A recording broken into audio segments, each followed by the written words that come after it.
Okay, let's talk about head music now. Why do you call this your electronic album? I don't know who wants to answer that. It just had an awful lot more synthetics on it, programmed stuff, than the one before, or any of the albums before that had had. We got one of Steve Osborne's forward days was that kind of thing, and he did a great job on some of the tracks, putting a really modern twist on them sonically. Is that why you chose Steve Osborne? Yeah, we did. I mean, you like that Happy Mondays record, Pills and Thrills and Bellyaches, and what he did on that, and a few of his other things. I think it was the first record that we kind of specifically decided about the genre. You know, we had a kind of genre in mind with it. Before, every Suede record has been, well, we're a rock band, so we're going to make a rock record. And this, even though it isn't an electronic record as such, it was kind of like it was edging in that direction. And I think it was a very different way that we wanted to approach it. And I think Neil's influence was quite big on head music, because Neil was a keyboard player. He kind of like, he'd give me demos. He was able to kind of like give me demos that had a different kind of like sonic texture to stuff we'd previously done, and that was kind of quite a big influence. I think, I was kind of writing a lot with Neil and using the kind of like keyboard-based tracks.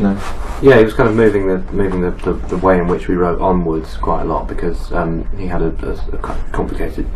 It was that flat and Labrador Grey, wasn't it? Yeah. Upstairs lounge with a drum kit. It looked like a full studio, basically.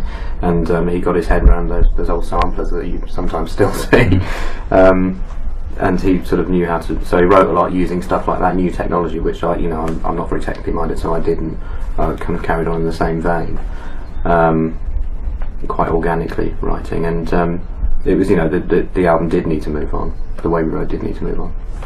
The general feel of the album seems much darker. Was that intentional? I don't think it was intentional, no.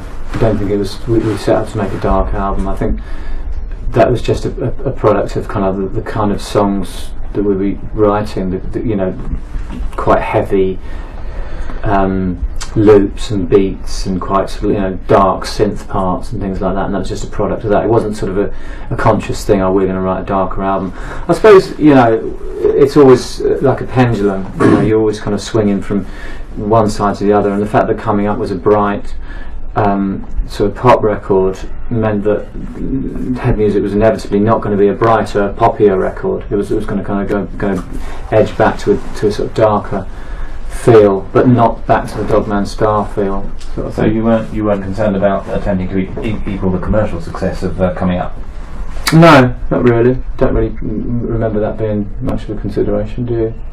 I mean, obviously, again, record companies have got their own agenda, and managers have got their own agenda, but we were trying to just make a great record, Well, the songwriting process was the same for this record, or you moved on courtesy of Neil's studio? I think we'd sort of like embraced technology a little bit more. We'd always write with 4 tracks before, wouldn't we? Yeah, 4 tracks, and I started writing. I got an 8-track, and it was just like kind of stepping up a bit. And I started writing lots of the songs that I was writing on the album with analog synths and stuff like that, and using drum machines myself. And I was starting to get more comfortable with writing kind of whole songs and writing parts for songs and things, rather than just writing chords and melodies, sort of thing. So I felt I was kind of growing as a writer and exploring, what I could do as a writer. So there was an intention to develop the band and its sound. Yeah, I suppose so. Yeah, I definitely. We definitely wanted to evolve it. Yeah. And would you number any contemporary influences? Contemporary influences from around that time that had any bearing on what you decided to do? Or? I think a lot of listening to a lot of things like Asian Dub Foundation and sort of Audio Web and kind of weird Beastie Boys a lot. Yeah, so sort of definitely not kind of really necessarily kind of like guitar-based music, things like Tricky and stuff like that I was listening to personally. I tried to sort of like emulate some of that, you know. I remember you did me a compilation cassette of things that you were listening to, and you know, as a kind of, you know, hint to the direction in which you wanted to steer the writing. Yeah. And for me, it was like, you know, it was totally different to what I was listening to at the time. So even at that point, I was thinking. Yeah, I mean, it's a tricky one for Richard Head Music, because I think, you know, the fact that we were, you know, a guitar band that all of a sudden we were trying to write something, you know, more in an electronica part of the spectrum was really difficult for Richard, because it kind of sort of made him effectively redundant as a guitar player in a way.